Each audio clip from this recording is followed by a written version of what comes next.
The crack of the rifle split the peaceful Sunday morning like thunder. Karen Wilkinson stood frozen on her deck, coffee mug halfway to her lips, as she watched the hunters high-five each other. One of them pointed at something in the tall grass, something small and golden that wasn't moving. Only then did the screaming begin. "COOPER, oh my God, COOPER. The voice belonged to 12-year-old Lily Bennett from the property next door. Karen had never seen the girl move so fast, especially considering her leg braces.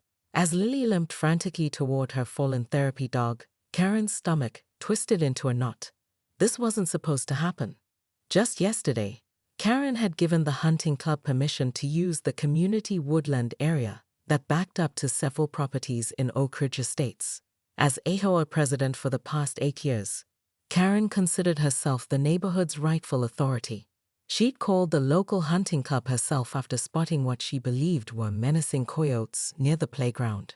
"They'll thank me when their little purse dogs aren't eaten alive," she told her husband Richard last night. He'd simply sighed and returned to his newspaper. Now, watching the girl collapse beside her motionless dog, Karen felt the first prickle of doubt. The hunters looked at each other uncertainly, lowering their rifles. "You said this was HOA land," one of them called to Karen. "You said we had permission." The sliding glass door of the Bennett home slammed open. Eliza Bennett, single mother, nurse, and Karen's longtime neighborhood nemesis, burst onto her back porch. "What happened? Lily?" Lily? Eliza's scream when she spotted her daughter cradling the bloody dog sent chills down Karen's spine. Karen stepped back, pressing against her house as if she could disappear into the vinyl siding. This wasn't right. The wooded area was supposed to be common property. That's what she'd always believed. That's what she told everyone. That's what justified her years of complaints about the Bennett's eyesore of a wheelchair ramp, their unauthorized raised garden beds, and the therapy dog that sometimes barked during Karen's wine o'clock. But as Eliza reached her sobbing daughter and pulled out her phone to call for help, Karen remembered something that made her blood run cold. 3 years ago, when reviewing property maps for the community swimming pool expansion, hadn't there been some question about those woodland boundaries?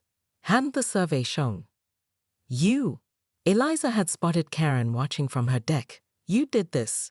Those hunters just told me you gave them permission." Karen opened her mouth, but no words came out. Across 3 backyards, neighbors were emerging, drawn by the commotion. Karen Wilkinson, 6-time HOA President of the Year, organizer of the county's most successful Halloween decorating contest, and self-proclaimed community guardian, suddenly realized she might have made a terrible mistake. And as Lily's sobs grew louder, the golden retriever's blood staining her hands and clothes, Karen knew this was one problem that her usual tactics of neighborhood rules, petty citations, and social pressure wouldn't fix. The emergency HOA meeting on Thursday evening was standing room only. Karen sat at the front table alone, her usual allies conspicuously absent. Richard had offered to come, but Karen had refused. This was her mess. She would face it herself. Marjorie Thompson, the HOA vice president, called the meeting to order. "As you all know, we're here to discuss the incident involving hunting on private property and the injury to the Bennett family's therapy dog. We'll also be voting on new HOA leadership." A murmur swept through the crowded community center. Karen stared at the table, unable to meet the eyes of her neighbors. "Before we begin," Marjorie continued, "Ms. Bennett has asked to speak." Karen's head snapped up as Eliza Bennett walked to the front of the room. She looked exhausted, dark circles under her eyes, but her voice was steady. "My daughter can't be here tonight because she's at the animal hospital with Cooper. His 3rd surgery was yesterday, and she won't leave his side."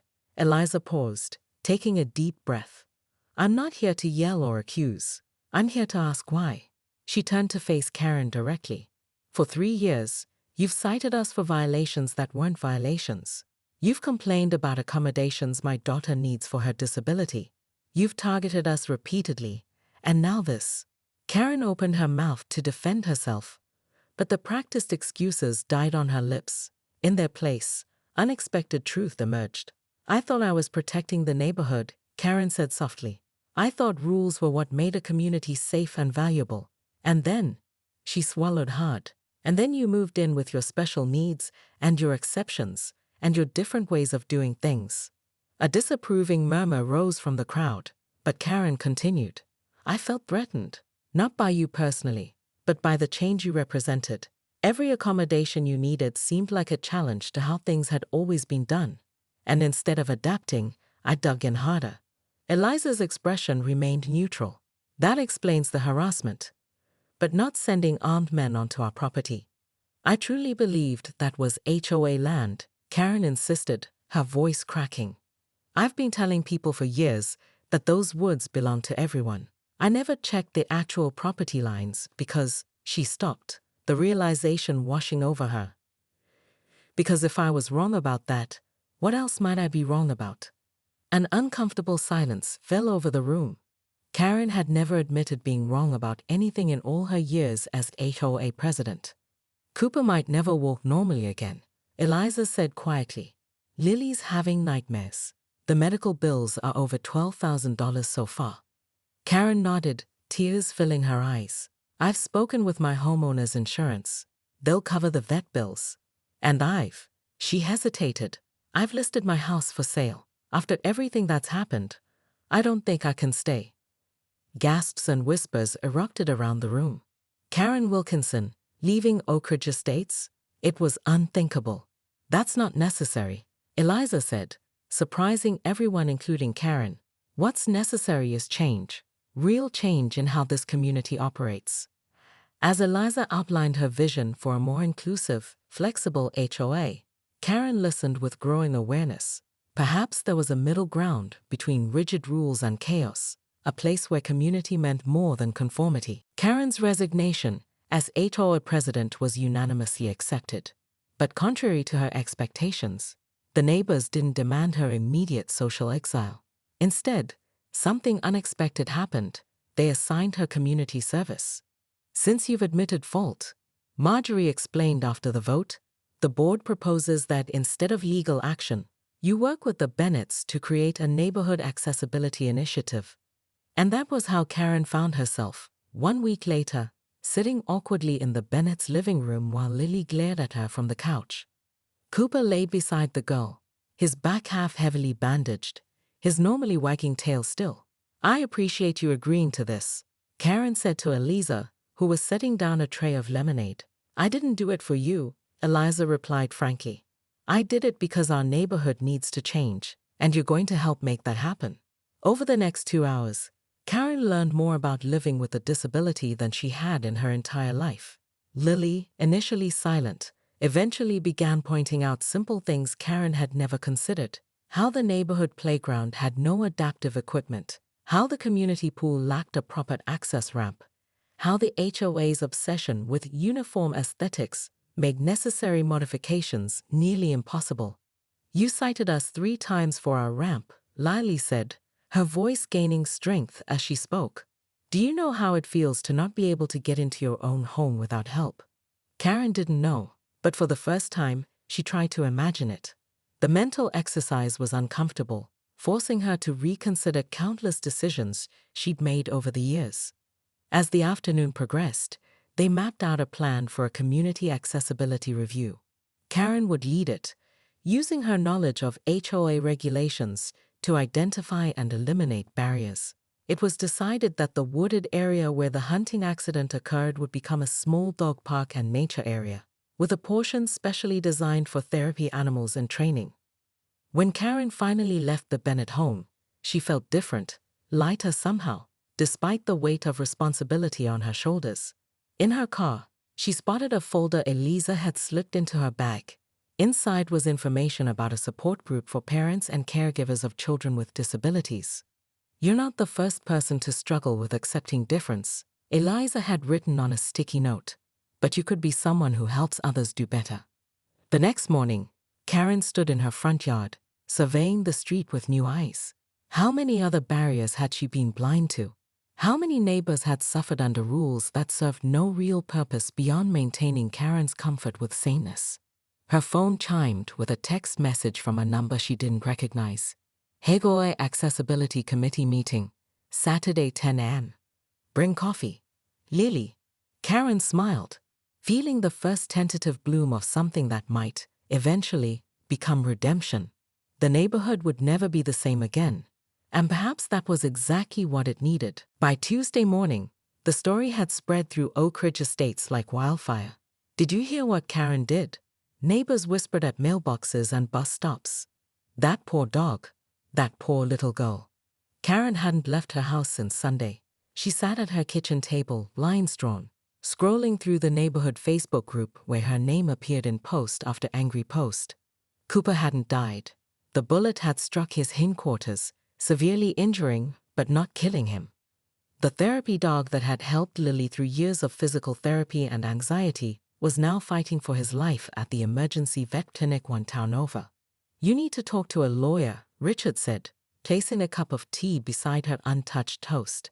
Those hunters are saying you guaranteed they had permission to be on that land. I thought I did, Karen whispered. I've been telling everyone for years that was HOA common property. But it wasn't, Richard replied, his voice uncharacteristically firm.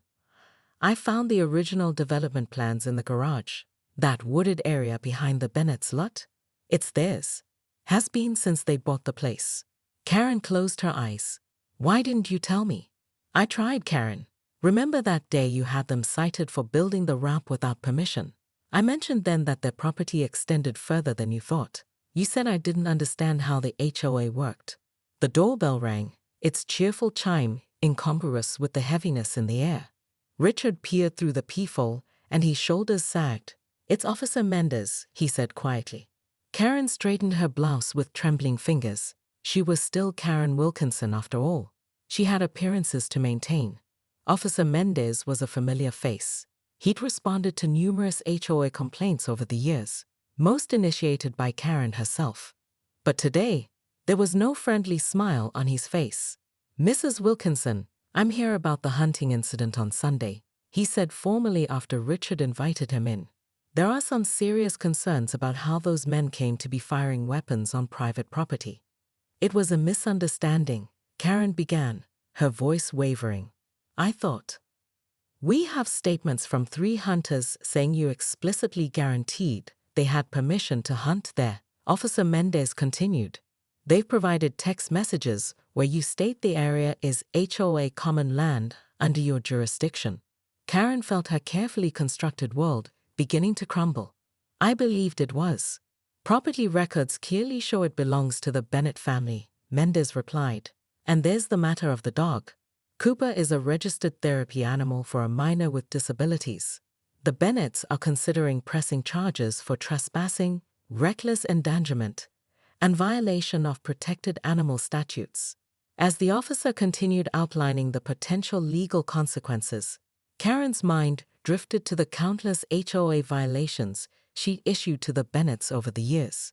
The citation for wind chimes that were too loud, the warning about their mailbox being non-standard colors, the repeated complaints about Cooper's occasional barking, which Eliza had explained was part of his alert training for when Lily was in distress. Had Karen's fixation on rules and control led her to this moment? As Officer Mendez finished his statement, one thing became painfully clear. Karen's reign as the neighborhood's self-appointed ruler was over. 3 months after what neighbors now referred to simply as the incident, Oak Ridge Estates had changed in ways both subtle and profound. The community newsletter, once dominated by violation notices and decoration restrictions, now featured profiles of neighbors helping neighbors. The playground boasted new adaptive equipment, and plans for a sensory garden were underway beside the community center. Karen, to everyone's surprise including her own, had not sold her house. Instead, she'd thrown herself into her role as accessibility coordinator with the same zealous energy she'd once devoted to enforcing arbitrary rules. Her garage, once meticulously organized with labeled bins for seasonal decorations, now overflowed with blueprints and material samples for community improvements. You've gone from Karen to caring, Richard quipped one evening, earning himself an eye roll and a reluctant smile from his wife. Today was the official opening of Cooper's Corner, the renovated wooded area that now featured winding paths, benches, and a securely fenced training area for service animals. Karen stood nervously at the edge of the gathering crowd, unsure of her place in the celebration. "You're supposed to cut the ribbon," Lily said, appearing beside her. Cooper stood at the girl's side, his gait still uneven, but his tail wagging enthusiastically. The retriever wore a special vest that identified him as a therapy animal, but also bore a new patch, Cooper's Corner Ambassador. Karen blinked back unexpected tears. "Are you sure you want me to do it?" "Mom says you've earned it," Lily replied with characteristic directness. "I'm not fully convinced, but I'm willing to keep an open mind." The girl extended a pair of large ceremonial scissors. As Karen approached the ribbons stretched across the park entrance, she caught sight of the hunting club members who had been involved in the incident. They'd volunteered their time to build the park facilities as part of their own amends, working alongside Karen through summer heat and early fall rain. "Before we open Cooper's Corner," Karen said, addressing the gathered neighbors, "I want to acknowledge that this park exists because of a mistake, my mistake." She paused, still unused to publicly admitting fault. "But what I've learned is that communities grow stronger not by punishing mistakes, but by transforming them into something better." She glanced at Eliza, who gave her an encouraging nod. The two women weren't friends exactly, but they had developed a working relationship built on honest communication and shared goals, something Karen would have considered impossible 4 months ago. As the ribbon fell and neighbors applauded, Karen felt a nudge against her leg. Cooper was looking up at her, his brown eyes holding no grudge for the pain her actions had caused. "Dogs were good that way, better than people at moving forward." "He forgives you," Lily said, watching the interaction. "But he still thinks you're kind of uptight." Karen laughed, a genuine sound that had become more common recently. "He's probably right." Later, as the celebration continued and children explored the new paths, Karen found herself sitting beside Marjorie on one of the park benches. "When you first moved here 10 years ago, I never would have predicted this outcome," Marjorie mused. "You were so determined to make everything perfect." "I confused perfect with controlled," Karen admitted. "It took nearly getting sued and becoming the neighborhood villain to see the difference." As the autumn sun began to set, casting long shadows through the trees, Karen watched Cooper playing with several neighborhood children. His injury would always affect his movement, a permanent reminder of the consequences of her actions. But he was adapting, learning new ways to navigate the world, not unlike Karen herself. The former HOA tyrant, now community accessibility advocate, still struggled with her instinct to control. She still winced at mismatched mailboxes and non-regulation fence heights. But she was learning to ask different questions. Not "does this follow the rules?" but "does this hurt anyone? And could this help someone?" It wasn't a complete transformation. Those rarely happened outside of fairy tales. But it was a beginning, a new path forward. And as Karen watched the community she'd once sought to control through rigid enforcement, now flourishing through flexibility and accommodation, she recognized that some rules were meant to be broken, especially the ones we create to protect ourselves from change.